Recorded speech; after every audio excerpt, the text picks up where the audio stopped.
उठ रहो तो कि तुम्हारे बताई बाप गोरे तुम काय कारे ई को एक कारण है। मैं तेरे बाबा करिया बात, मैं तेरे बाबा करिया बात। हमारे मिथिला के जो साधु संत हैं वे सांवरे में मैं तेरे बाबा करिया बात, लगे अवध में आउट जात, माँ की उनसे भाई मुलाकात, उनसे भाई मुलाकात। हमारे मिथिला के साधु संत अयोध्या में आउट जाता है और आपकी माता जी की उनसे मुलाकात हो रही है। कर दई संतन ने, कर दई संतन ने कृपा रस भोर के, कर दई संतन ने कृपा रस भोर के, कर दई ओ करे भोर के,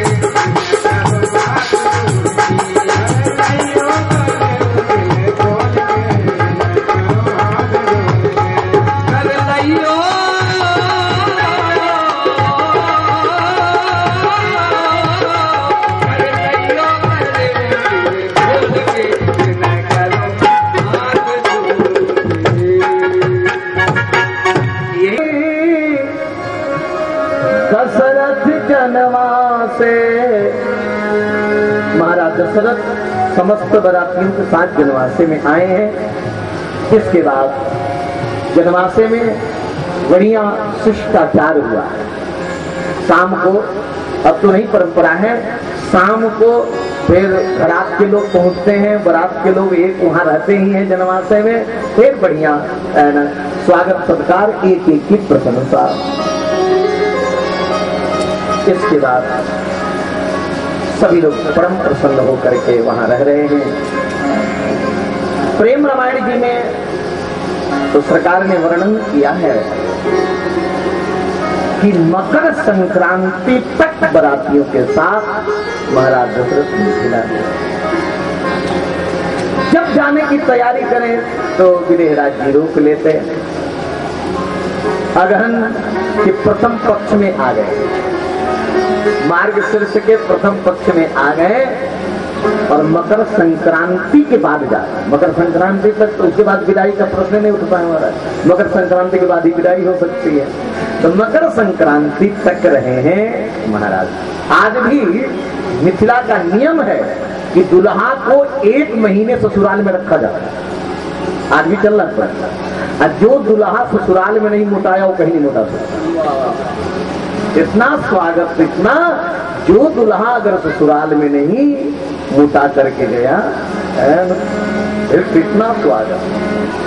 और मकर संक्रांति के बाद आज महाराज चक्रवर्ती ने गिरिराज जी से कही दिया कि मैं यहाँ हूँ, अयोध्या का राज्य बहुत बड़ा है और अब आप जाने दें। ये सुनकर के जनक की क्या स्थिति हुई है, मिथिलावासियों की क्या, क्योंकि प्रेमी सब सह पाते हैं, वियोग सहना उनके लिए भी बड़ा कठिन होता है। एक क्षण में पूरे मिथिला में बात फैल गई। लक्ष्मी जी की बड़ी विचित्र दशा हुई है, सिद्धिमुनि की बड़ी विचित्र दशा हुई है। समय रहेगा तो कभी मैं निवेदन करूंगा।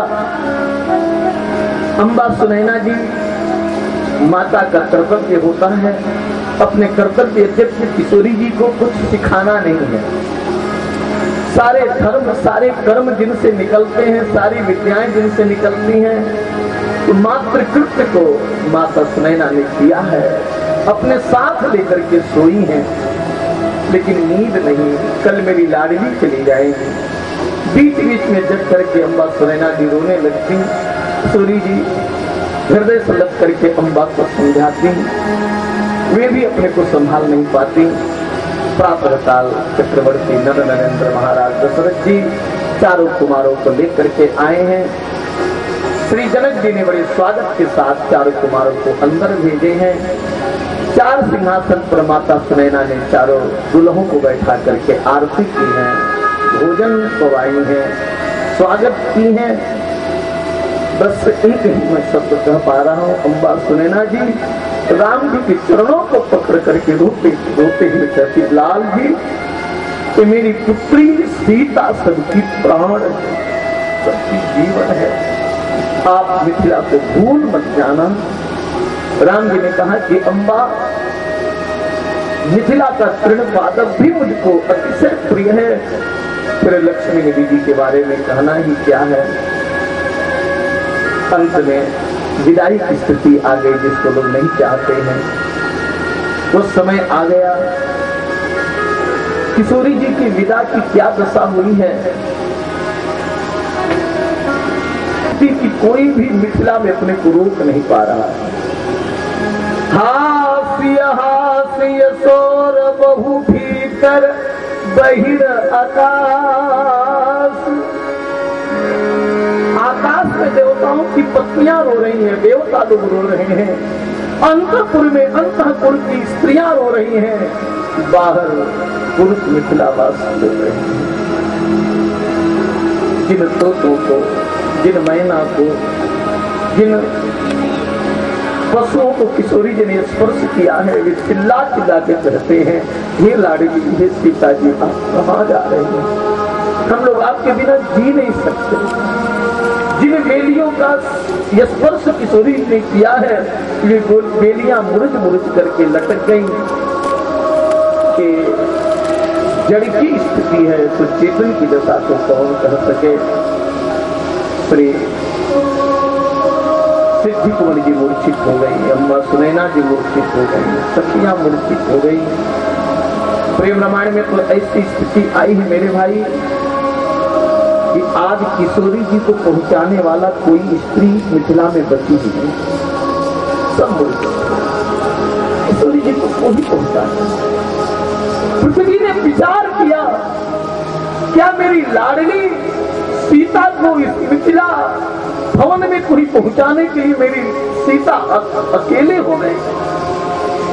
खरा स्त्री का रूप बना करके आई, लेकिन आज किशोरी जी को देख करके पृथ्वी भी अपने को रोक नहीं पाई, व्याकुल होकर के पृथ्वी भी मूर्छित हो गई। पृथ्वी जब मूर्छित हो गई, विदेहराज लगा कि विदेहराज जी की स्थिति बिगड़ गई, विदेहराज भी अपने को संभाल नहीं पाएंगे। इधर वशिष्ठ जी ने देखा, विश्वामित्र ने देखा, अगर जनक जी भी मूर्छित हो गए तो विदाई का कार्य ही नहीं हो पाएगा। इधर श्री विश्वामित्र जी और वशिष्ठ जी ने दौड़ करके और जनक जी को संभाला। बड़ा कारुणिक वातावरण हुआ है मेरे भाई।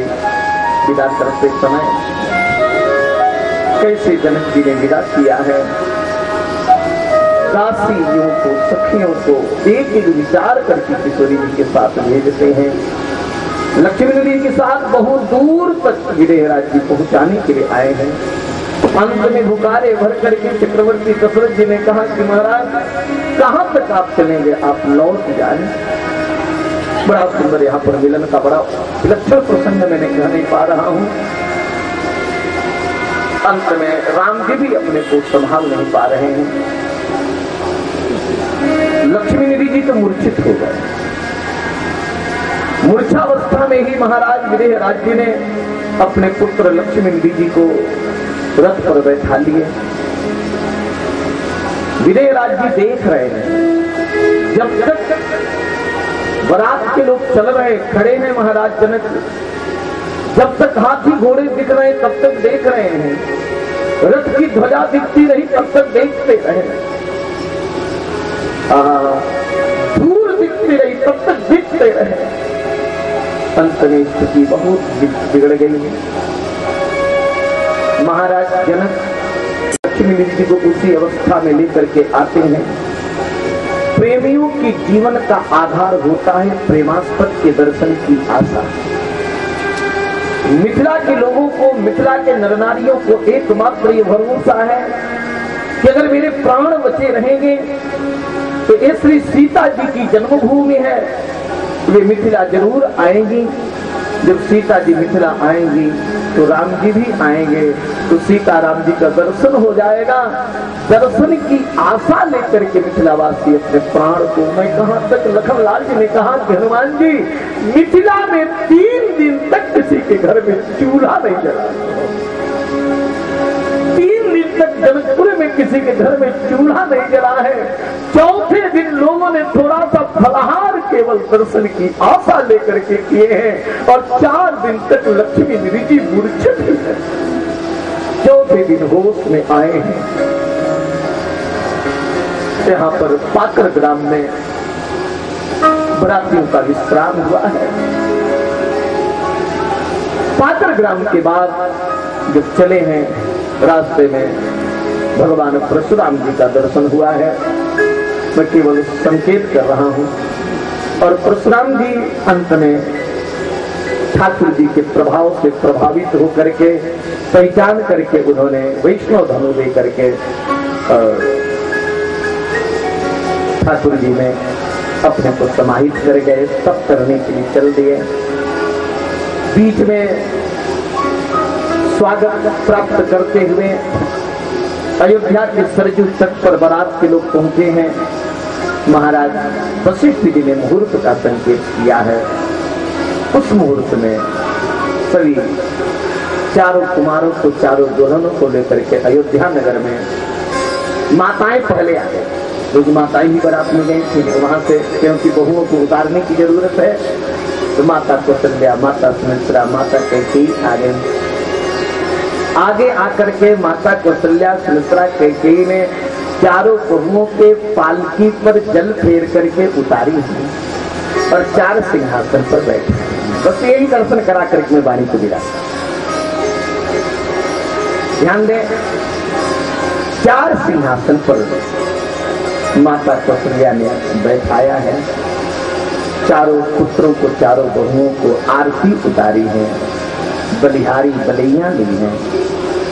माता कौशल्या के मन में एक ललक, एक तड़पन है। तड़पन ये है कि मैं अपने पुत्र बहू का मुख देखूं। पुत्र बहू का मुख देखने के लिए बड़ी लालच है, बड़ी तड़पन है, लेकिन कैसे देखूं? जब तक आज्ञा न हो। गुरु माता जी से, है ना, गुरु माता जी से अम्बा कौशल्या ने, गुरु माता वशिष्ठ जी की पत्नी श्री अरुंधति जी से माता कौशल्या जी ने कहा कि गुरु माता जी, मैं पुत्र बहू का मुख देखना चाहती हूँ, क्या मुहूर्त है बढ़िया? गुरु माता ने कहा, हाँ कौशल्या जी बहुत बढ़िया मुहूर्त है, बस आज ही अभी मुख देख ले, आज ही और अभी मुख देखे। अम्बा कौशल्या जी श्री जनक लाडली प्रिया राम वल्लभा, श्री राम प्राण प्रेयसी श्री सीता जी का मुखांबोध देखने के लिए अम्बा कौशल्या जी ने जब सीता जी का भूखट हटाती है, तो भूखट हटाते ही श्री सीता जी के चंद्रानन के प्रकाश से माता कौशल्या का आनंद प्रकाशित हो गया।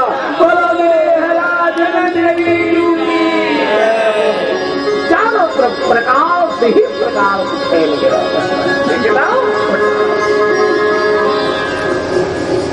माता कौशल्या जब देखी स्थिति अपनी पुत्र बहू को, तो माता कौशल्या के नेत्रों से झर नेत्रांसु झरने, ये आनंद के अश्रु है, आनंद के अश्रु। आज माता कौशल्या को इतना सुख मिला। महाराज दशरथ को चिंता थी, महर्षि वाल्मीकि ने लिखा कि महाराज दशरथ को चिंता है कि मेरे राम इतने सुंदर हैं कि मेरे राम जी का विवाह कहाँ होगा, मेरे राम के योग्य कन्या कहाँ है। और महाराज दशरथ विवाह के पूर्व इतने चिंतातुर थे कि महाराज दशरथ मंत्रियों को, पुरोहितों को बैठा करके सभा लगाते थे, पूछते थे मेरे राम के योग्य कहीं कन्या मिले तो बताना। महाराज दशरथ को चिंता थी, महारानी कौशल्या को अहंकार था। अतिशय समझ में, माता कौशल्या को अहंकार था, इस त्रैलोक्य मेरे राम के योग्य कन्या मिल ही नहीं सकती। माता कौशल्या को अहंकार था। लेकिन आज माता कौशल्या ने जब जनक लड़े थी, जानकी श्री सीता जी का जब मुख देखी तो वही माता कौशल्या करती है, गुरु माता मोह कह रहा महा अभिमाना,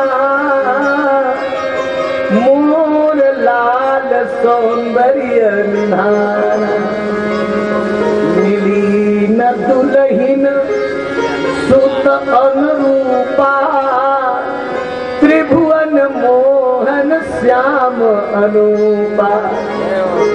माता गुरु माता जी ने कहा अब क्या हुआ? कहती सो अभिमान, जो अभिमान था सो अभिमान चूर होई गयऊ, असुत सो अधिक बधु भल भय।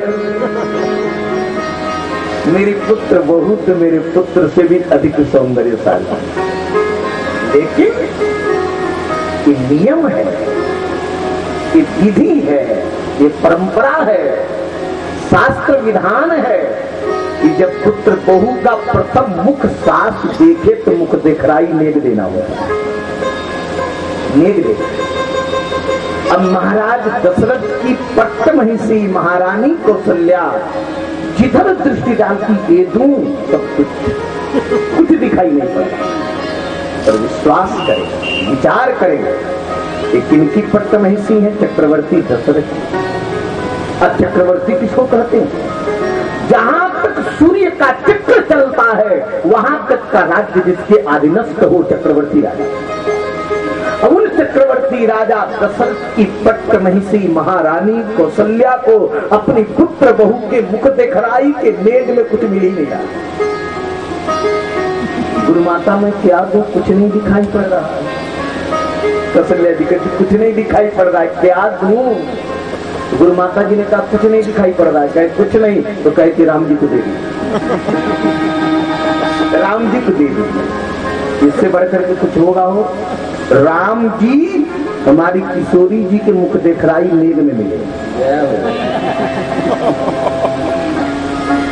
ये अतिशयोक्ति नहीं। जिस समय माता कौशल्या राम जी का हाथ पकड़ती हैं और हाथ पकड़ करके राम जी का हाथ किशोरी जी के हाथ में दिया। विवाह के समय राम जी के हाथ में किशोरी जी का हाथ था और अयोध्या पहुंचते ही किशोरी जी के हाथ में राम जी का हाथ आया, क्योंकि नेग में मिले। रघुबर तो ये अयोध्यावासी अतिशयोक्ति न माने तो दूसरे तो रघुबर कर सिया हाथ धरी, रघुबर कर राम जी का हाथ, रघुबर कर सिया हाथ धरी, अभय नमः अचिरंजीव जोरी जयती, श्रीहर्षण करत बखान। जय हो। ये जोड़ी चिरंजीव। माता कौशल्या जी राम जी को मुख दिखाई नहीं मिली। अब कैकेयी जी देखती, कैकेयी जी सोची मैं क्या की। ध्यान दे, माता कैकेयी जी को जब पता चला कि मेरे राम, मेरे रघुनंदन, मेरे प्राण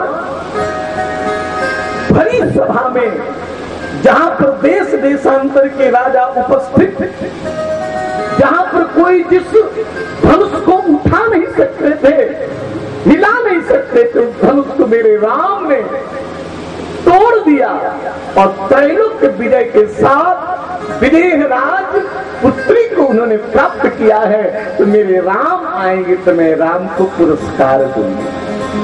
क्या दूंगी? क्या पुरस्कार दूंगी?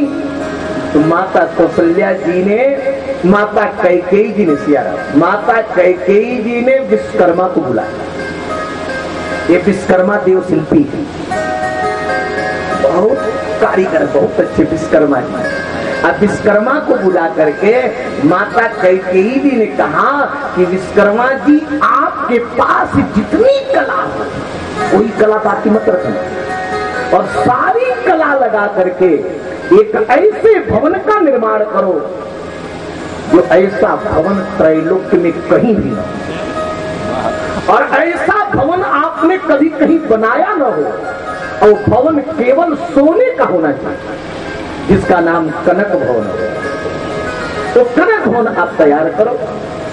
विश्वकर्मा जी अपनी सारी कला लगा करके कनक भवन का निर्माण किए, बढ़िया सुसज्जित करके, चारों तरफ पर्दा लगा करके, टिप-टाप करके, सुसज्जित करके, और ताला लगा करके चाबी कैकेयी के हाथ में दीजिए, भवन बन गया। कैकेयी जी सोची जब राम जी आएंगे तो मैं दे दूंगी। और जब कैकेयी जी ने किशोरी जी को देखा तो राम जी को भूल गए, किशोरी सीता जी को देखते राम जी को भूल गई। कैकेयी जी ने कहा कि मेरी पुत्र बहू लाडली सीते